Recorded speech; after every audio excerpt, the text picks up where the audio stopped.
So the T97NSR, which I just got in the mail today, sorry, the YouTube webcam uploader is weird and it's kind of throwing me off. Somebody asked me if it felt natural to shoulder and shoot. Yeah, it does. It feels pretty good. It's a lot of the weights in the rear, well, because that's where most of the metal components of the action are basically from about here back. This is all metal on the bottom here, and then the rest of this is polymer. So you've got a lot of weight in the rear, which is nice because you're resting it back here. You're not supporting it with your hands. And yeah, it feels good to shoot on. It's empty. I've cleared it. Throw an empty mag in.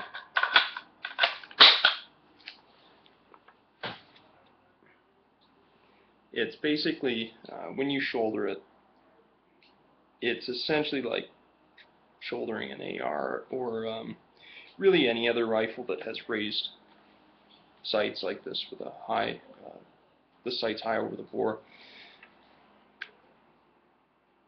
And actually this, the more I look at it, the more that this actually looks like an AR-15 with carry handle sights on it.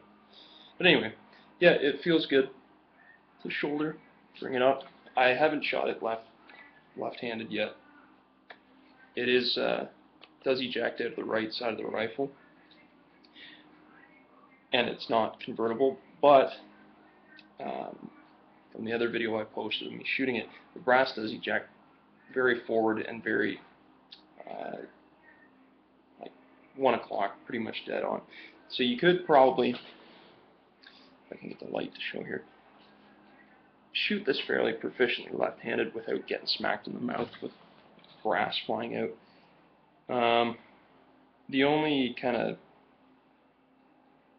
wonky parts about it, the mag release is that little wee button there. So if you're, it's actually, it wouldn't be that bad.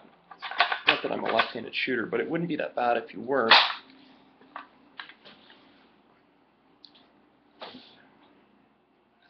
Okay, so you bring the rifle up, you're firing, and it'd be almost like the, it used to be pretty similar to the Tabor or the FS 2000, where you beer can grip, hit the release with your thumb, and strip the mag out. Most mags should drop free. This one doesn't because it's got a lot of parkerization on it. So, like I said, it wouldn't be bad as a southpaw, but as a right-handed shooter, so far I've only really figured out 2 ways that you can do this. Is you can either reach around very awkwardly. You can see my wrist is like this. Hit the release and strip the mag out. Or take your firing hand off and hit it with your thumb and drop or strip the mag out. Neither way is particularly efficient, I should say. But it does have, because it takes Stanley mags, it does have a very similar kind of design to an AR-15 mag, well, mag release, I should say, where you have that bar there that pops out. So hopefully in the future somebody can develop a like an ambidextrous style release, so you can beer can and just rip it out. The other wonky thing is the safety is way back here. That's the way it is on the QBZ-95 as well, so that's just more of something you have to get used to than anything. I don't know why they wouldn't put it up here and actually block the trigger rather than block the linkage back here, but that's the way it is. The other kind of interesting thing about the safety, though, while I'm talking about it, is, just let me dry fire this. With the safety on, you can't actually rack the bolt to the point where it cocks. You can do it enough so that I guess you could brass check. I don't know if it'll actually eject any brass that's in there, but it will not cock it. feeling like a bit of a spaz tonight. And then of course with the safety on, goes back all the way, and a nice trigger pull.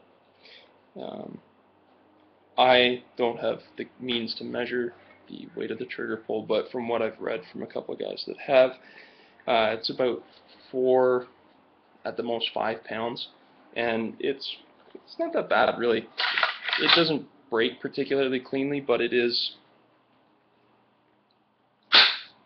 pretty light. It's a little spongy throughout, but it's light and it's nice, and it's not overly heavy that you're going to be pulling shots or anything. Adjustable gas system and all that good stuff.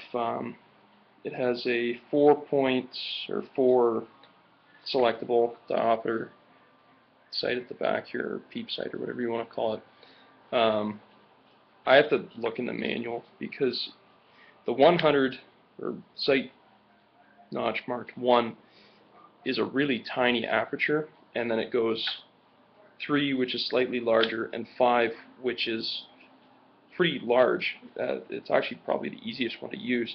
And then there's a funny kind of, I don't know if you'll be able to see it, but that's just a solid, there's nothing there. I guess the idea is to point shoot from it. I don't really know. And it's got this proprietary optical sight hookup thing. There's a couple guys here in Canada that have developed like a Picatinny rail that'll fit in there that you can mount optics to, and I thought it would be a bit of a, an issue, because in the photos that looks like it's really high up, even the way that is. But when you shoulder it, it's not that bad. I mean, you have to get down pretty low. That's not stupid point shooting sight. You do have to actually get your face down pretty low to use the sight. So realistically, if you had a decently low enough scope, or red dot, it wouldn't be that bad, all things considered anyway. That's about it really. It's a neat little, get the whole thing in the shot here, it's a neat little handy rifle. I'll get some coyote hunting with it this winter probably. Should be good for that.